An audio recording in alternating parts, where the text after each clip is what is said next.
Number system के exercise 1.3 को हम लोग पढ़ेंगे। इसमें काइंड ऑफ डेसिमल जानना है। जैसे फर्स्ट क्वेश्चन है, फर्स्ट 36/100, उसको डेसिमल में चेंज करना है, जिसको हम लोग डिवाइड करके चेंज करते हैं, और उसके बाद उसके काइंड को बताना है। तो काइंड इसका 3 तरह से आ सकता है। जैसे एक पूर्ण रूप से डिविजिबल हो गया तो उसको टर्मिनेटिंग बोलते हैं।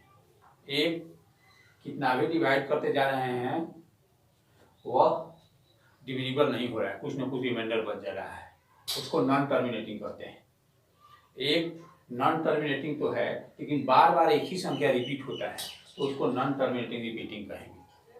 यहाँ जैसे फर्स्ट में 36 में 100 से डिवाइड देकर उसको डेसिमल में चेंज किए तो आया है 0.36 और नीचे रिमाइंडर 0 हो गया। उस स्थिति में हम लिख सकते हैं 36/100 = 0.36, इट इज टर्मिनेटिंग।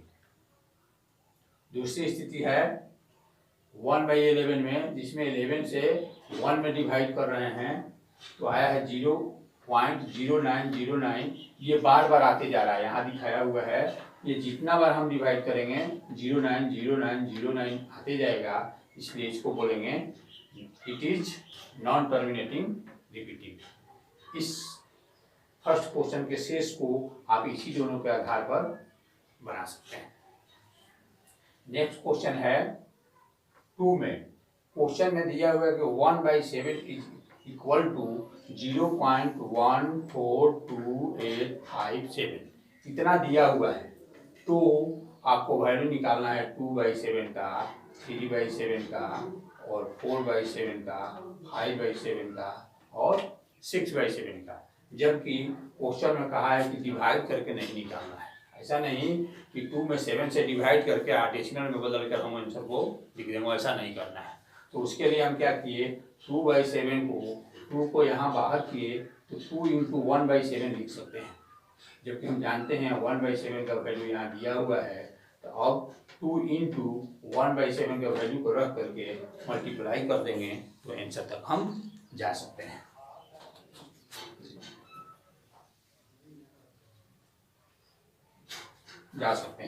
उसी तरह 3/7 को 3 बार कर लिए तो 1/7 लिख सकते हैं। 3 × 1/7, फिर 1/7 के जगह पर उस वैल्यू को रख देंगे और मल्टीप्लाई करेंगे तब पहुंच सकते हैं। इस तरह से हम 4/7, 5/7 और 6/7 का भी वैल्यू निकाल सकते हैं।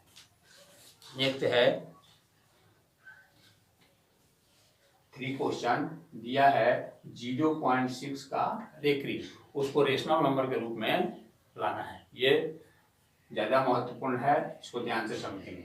जो दिया हुआ है सबसे पहले ध्यान देंगे कि कितने संख्या के ऊपर, कितने डिजिट के ऊपर रेकरिंग है। यहाँ दिख रहा है कि 0.6 यानी केवल 6 के ऊपर रेकरिंग है, उसको हम x = मान लेंगे। लेट x = 0.66 लिखे हुए हैं।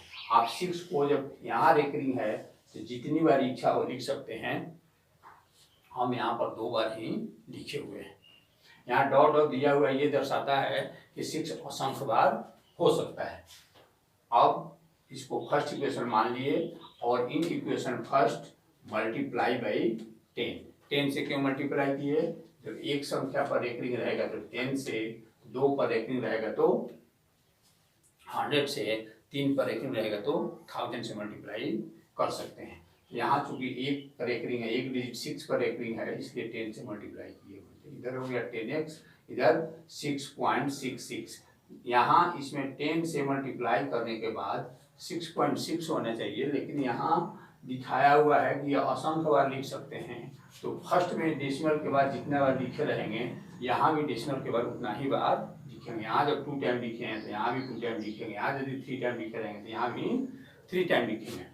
Now equation first subtract from second. अब सेकेंड इक्वेशन से फर्स्ट को घटाना है तो LHS से LHS को घटाएंगे और RHS से RHS को घटाएंगे तो आएगा 9x = 6, यानी x = 2/3, thus 0.6 = 2/3।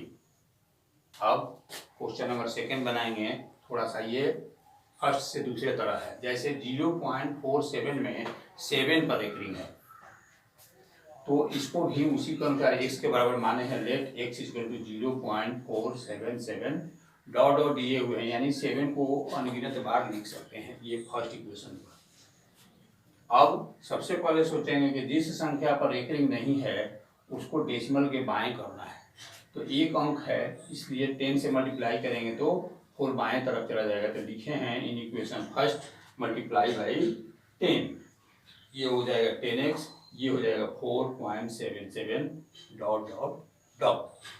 अब जब ये इसको सेकेंड इक्वेशन मान लिए, अब हमको इसको बाएं करना है। जिस पर एक रिंग है, एक पर एक रिंग है, इसलिए 10 से मल्टीप्लाई करना चाहिए। तो 10 से मल्टीप्लाई करेंगे तो सेकेंड में, नहीं तो 100 से मल्टीप्लाई करेंगे तो फर्स्ट में। आपके ऊपर है कि यहाँ फर्स्ट लिखते हैं कि सेकेंड।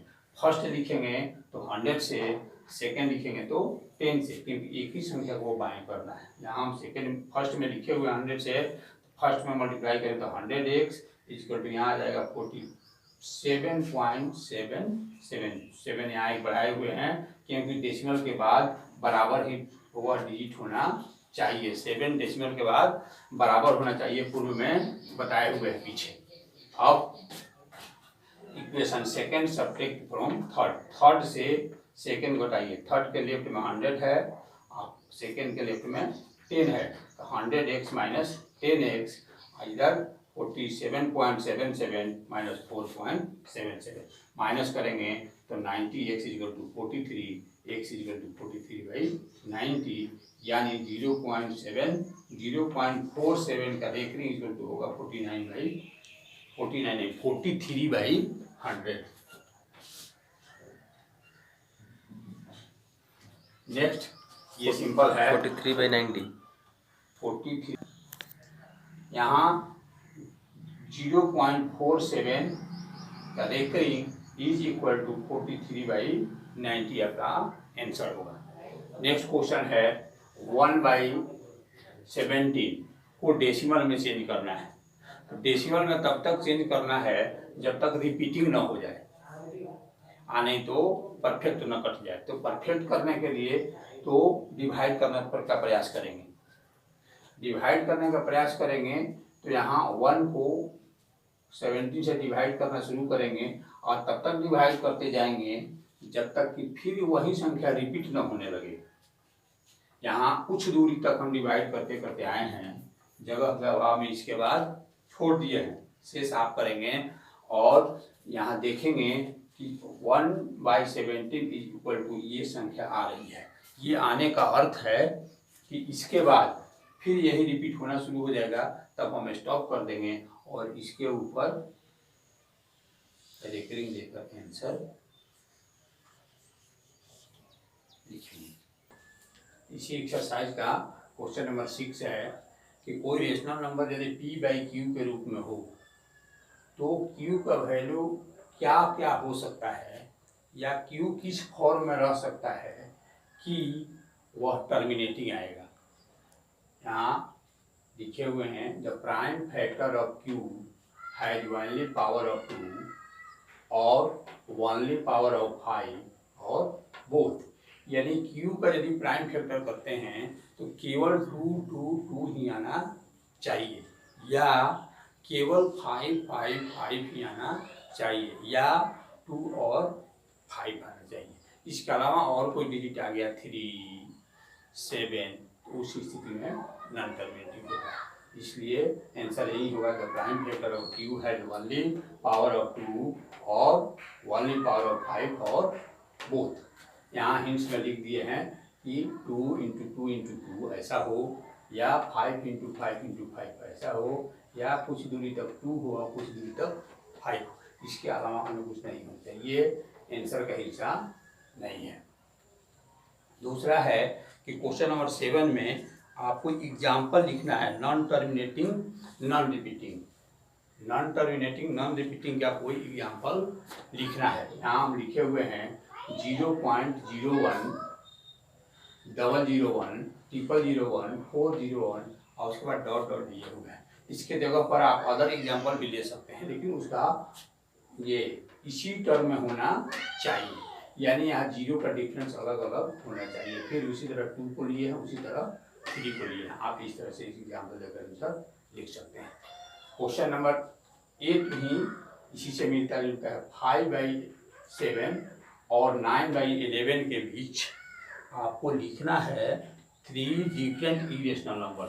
दोनों के बीच में 3 डिफरेंट इरेशनल नंबर लिखना है। तो 5/7 को डेसिमल में चेंज करेंगे तो 0.71 और कुछ आएगा। इसमें से हम 2 ही लिए हैं 0.71। उसी तरह 9/11 को चेंज किए हैं तो 0.81 करके आया हुआ है।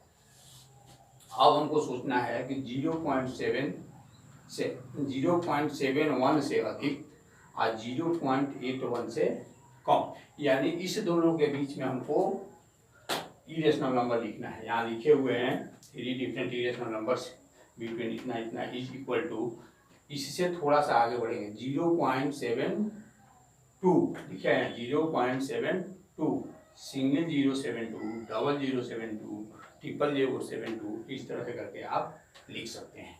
वहीं जब 7.2 लिखें तो अगला 7.3 ले सकते हैं, 7.4 करके ले सकते हैं। इस तरह से आप 7.5, 7.8 करते जा सकते हैं, लेकिन 81 के अंदर ही होना चाहिए। इस तरह से आप इस एक्सरसाइज के सारे क्वेश्चन को सॉल्व कर लेंगे। इसी में एक्सरसाइज 1.4 है, जिसमें 3.765 को नंबर लाइन पर दिखाना है। तो इसको नंबर लाइन पर दिखाने के लिए एक नंबर लाइन खींच लेंगे और नंबर लाइन पर 0 से शुरू करके ये देख रहे हैं कि 3 पॉइंट कुछ है, यानी दिया हुआ संख्या 3 से अधिक है और 4 से कम है। उस स्थिति में उतना बड़ा लाइन लेंगे, उसमें इस तरह से नंबर को रखेंगे कि 3 और 4 जरूर आए, क्योंकि यह 3 से बड़ा और 4 से कम है। यहाँ 3 और 4 जो पॉइंट लिए हैं उसको 9 पार्ट में बांटते हैं। ध्यान दीजिए, उसको बराबर बराबर आप स्केल से बराबर बराबर दूरी पर लेंगे, 9 पार्ट में बांट देंगे, जो हो सकता है 3.1, 3.2, 3.3, 3.4, 3.5, इस तरह से 9 तक जाएगा। 3.10 होते होते वह 4 हो जाता है। अब उसमें देखना है कि पॉइंट हमको फर्स्ट में क्या लेना है, 3.7, उसमें से 3.7 को लेंगे और 3.7 के बाद भी कोई संख्या है, ये दर्शाता है कि ये संख्या जो है 3.7 से भी बड़ा है, यानी 3.8 से कम। तो 3.7 और 3.8 को दोनों को लेकर के एक दूसरे नंबर लाइन पर लाए हैं। दूसरे नंबर लाइन पर लाएंगे तो यहाँ हो गया 3.7 और दूसरा वाला पॉइंट है 3.8। पुनः इसको भी 9 पार्ट में बांटेंगे तो वह हो जाएगा 3.71, 3.72, 3.73, 3.74, 3.75, 3.76, 1, 2, 3, 4, 5, 6, ये 6 तक आ गया। क्यों? क्योंकि इसमें अगली संख्या 6 है। अब 6 को एक नंबर लाइन पर लाएंगे, 6 को यानी 3.76 को, दूसरा है 3.77। अब इसको भी 9 पार्ट में बांटेंगे तो इसमें जो 5 टाइम पर होगा, 5वीं बार होगा, 1, 2, 3, 4, 5, वही होगा 3.765, जो आपका आंसर है। नेक्स्ट क्वेश्चन है कि 4.26 को करेक्ट करें, उसको डेसिमल के बाद 4 डिजिट तक दिखाना है, तो उसको लिख सकते हैं 4.2626 डॉट डॉट, यानी हमको इसको नंबर लाइन पर दिखाना है।